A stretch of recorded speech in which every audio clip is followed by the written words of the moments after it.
Apa yang diajarkan orang kaya pada anaknya? Kebanyakan orang tua kita mengatakan, belajarlah yang giat, raih nilai yang baik, nanti kamu akan mendapat pekerjaan berupah tinggi dengan tunjangan dan bonus yang besar. Apakah pernyataan itu tepat? Kenyataannya, banyak waktu yang kita habiskan untuk mempelajari hal-hal yang tidak kita butuhkan di kehidupan nyata. Sebagian besar ilmu yang diajarkan adalah untuk keperluan profesional, membentuk kita menjadi seorang pekerja yang baik. Banyak lembaga pendidikan tidak mengajarkan kita cara mengelola kekayaan yang kita peroleh. Padahal pengetahuan tentang pengelolaan keuangan adalah pengetahuan yang kita gunakan seumur hidup. Kebanyakan dari kita tidak diajarkan untuk bisa melek secara finansial. Robert T. Kiyosaki memiliki dua ayah kandung dan ayah angkat. Ayahnya yang pertama mengalami masalah-masalah keuangan di akhir hidupnya. Ayah yang lain merupakan salah satu orang terkaya di Hawaii dan meninggalkan banyak warisan. Kedua ayahnya merupakan orang yang karismatis, berpengaruh, dan sama-sama mengetahui akan pentingnya pendidikan. Namun mereka mengajarkan hal yang berbeda. Ayahnya yang miskin mengatakan, cinta akan uang adalah akar dari segala kejahatan.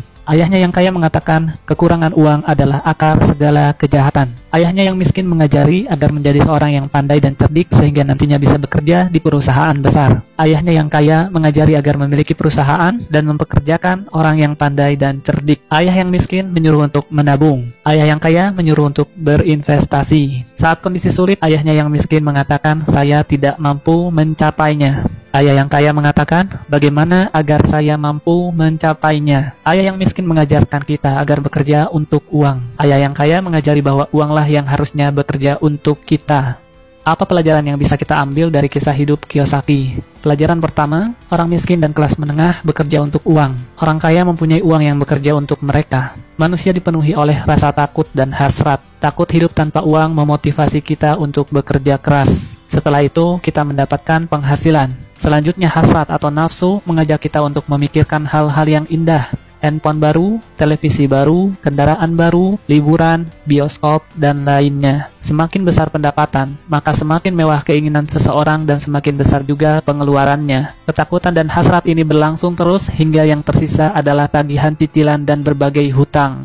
Inilah yang disebut dengan rat race. Pelajaran kedua, keluarlah dari rat race dengan membuat diri Anda melek secara finansial. Misalkan Anda memiliki gaji 10 juta per bulan, namun pengeluaran Anda 9 juta per bulan. Maka yang bisa Anda sisihkan sebenarnya hanya 1 juta per bulan. Jika Anda seorang pekerja, maka Anda akan banyak sekali membayar pajak. Sebelum memperoleh gaji, Anda membayar pajak. Saat berbelanja, Anda membayar pajak. Saat menabung, Anda membayar pajak. Bahkan sampai Anda meninggal pun, maka Anda tetap harus membayar hutang pajak Anda. Yang akan menjadi masalah nantinya adalah bukan seberapa banyak uang yang bisa diperoleh, namun seberapa banyak yang bisa disisihkan. Bagaimana agar Anda bisa melek secara finansial? Pertama, Anda harus mengetahui perbedaan antara aset dan liabilitas. Secara sederhana, aset adalah segala sesuatu yang menghasilkan uang ke dompet Anda, seperti saham atau reksadana, apartemen yang disewakan, real estate, kekayaan intelektual seperti buku, metode pendidikan, dan bisnis yang tidak membutuhkan kehadiran Anda secara fisik. Anda bisa menggaji seorang manajer untuk mengurusnya.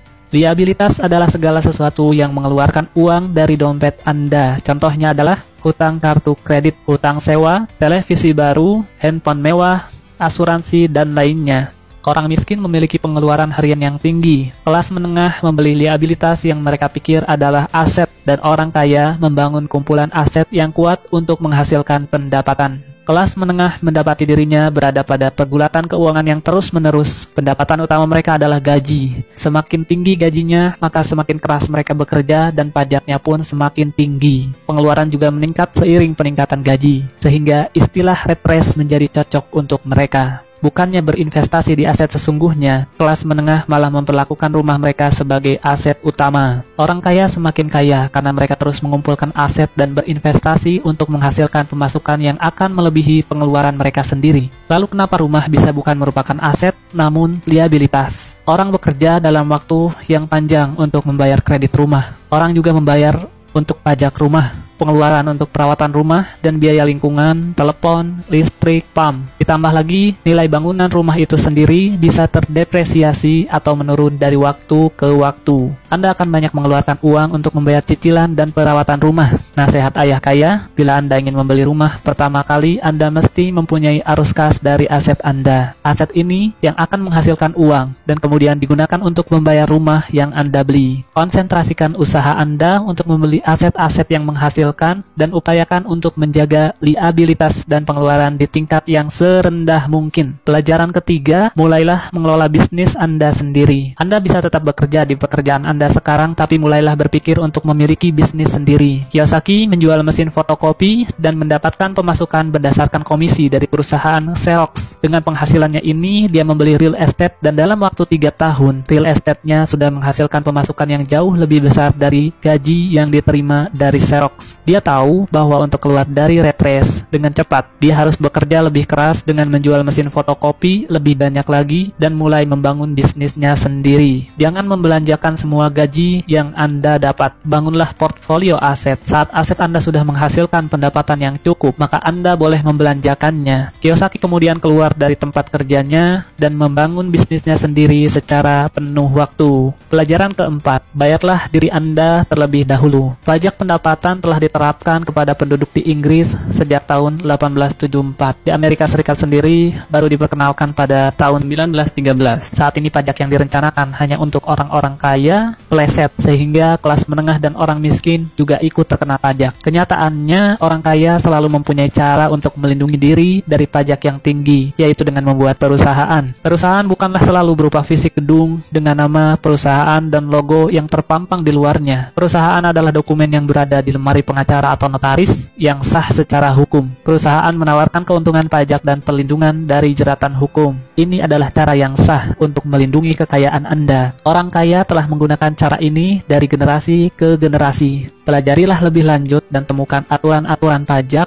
yang membawa keuntungan terbaik untuk Anda. Ayah kaya berkata, bayarlah diri Anda terlebih dahulu. Ini akan memaksa Anda untuk membuat sumber pemasukan lain untuk menutup pengeluaran Anda. Aturan sederhana ini bekerja seperti ini. Orang yang bekerja untuk perusahaan akan pertama-tama membayar pajak, lalu mendapatkan pemasukan, kemudian baru berbelanja. Sedangkan pemilik perusahaan akan terlebih dahulu memperoleh pemasukan, kemudian berbelanja, lalu membayar pajak. Para pekerja dipajaki terlebih dahulu, kemudian menggunakan apa yang tersisa. Sedangkan pemilik perusahaan menggunakan terlebih dahulu pendapatan dan membayar pajak berdasarkan apa yang tersisa. Lalu, apa yang penting dipelajari agar Anda melek finansial? Ada 4 ilmu utama yang penting untuk dipelajari. Yang pertama, akuntansi. Akuntansi membuat kita bisa membaca laporan keuangan. Pada saat meninjau suatu bisnis atau aset, Anda perlu secara cepat melihat catatan keuangan perusahaan yang sedang Anda tinjau. Banyak orang yang tidak tahu bagaimana menyeimbangkan neraca keuangan. Yang kedua adalah investasi. Keterampilan ini akan terasa dengan pengalaman. Bicaralah dengan para investor dan selidiki bagaimana cara mereka berinvestasi. Yang ketiga adalah perilaku pasar. Ketahuilah aturan penawaran dan permintaan. Tidak ada pemilik bisnis yang dapat melakukan bisnisnya tanpa memahami prinsip dasar dari pasar. Lihatlah berbagai kesempatan atau peluang bisnis. Lihat apa yang dijual dan siapa yang akan membelinya. Yang keempat adalah hukum. Kiyosaki merekomendasikan untuk melakukan segala yang berkaitan dengan pengembangan bisnis Anda dalam koridor bisnis yang legal. Ketahuilah hukum-hukum perusahaan,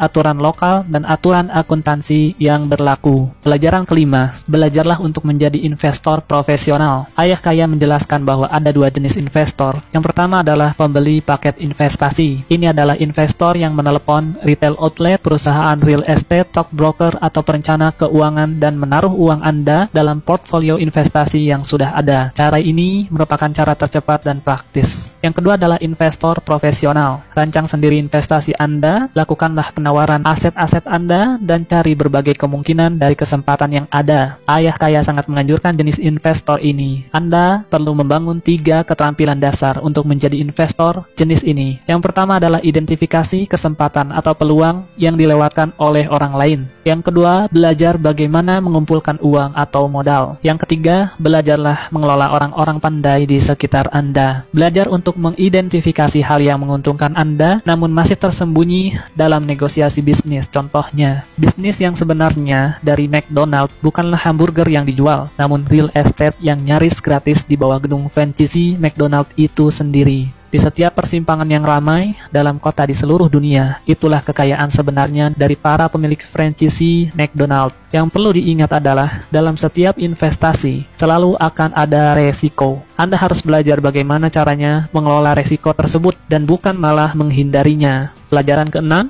bekerjalah untuk belajar, bukan untuk uang. Setelah lulus, Kiyosaki memutuskan untuk bergabung dengan Angkatan Udara. Dia belajar terbang dan dia menyukainya. Dia juga belajar memimpin pasukan, yang merupakan bagian terpenting dari pelatihan kepemimpinan. Selanjutnya dia bergabung dengan Xerox, dan dia belajar untuk menghalau ketakutannya akan penolakan. Keharusan mengetuk pintu orang dan menjual mesin fotokopi membuatnya takut. Tak lama berselang, dia sudah menjadi salah satu dari 5 orang salesman terbaik di perusahaan itu. Beberapa tahun kemudian, dia adalah yang nomor 1.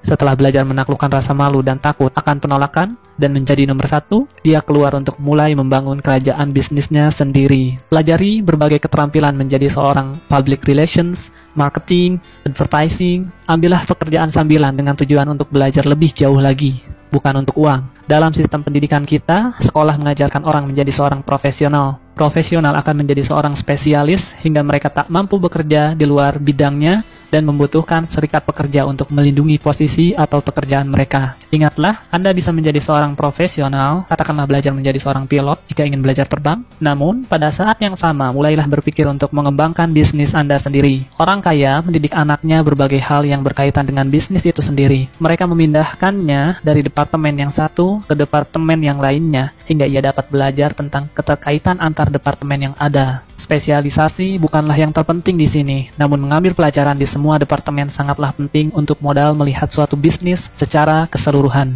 Ada 3 keterampilan manajemen yang utama. Yang pertama adalah manajemen arus kas, kedua adalah manajemen sistem, ketiga adalah manajemen sumber daya manusia. Jadi, apa saja yang kita pelajari? Yang pertama, orang miskin dan kelas menengah bekerja untuk uang. Orang kaya mempunyai uang yang bekerja untuk mereka. Yang kedua, keluarlah dari rat race dengan membuat diri Anda melek secara finansial. Yang ketiga, mulailah mengelola bisnis Anda sendiri. Yang keempat, bayarlah diri Anda terlebih dahulu. Yang kelima, belajarlah untuk menjadi investor profesional. Yang keenam, bekerjalah untuk belajar, bukan untuk uang. Ingatlah, pekerjaan adalah solusi jangka pendek untuk masalah keuangan jangka panjang Anda. Atasi hambatan Anda dan mulailah bertindak sekarang. Kenapa harus memanjat tangga karir di perusahaan bila Anda bisa memiliki tangganya sekalian? Diringkas dari buku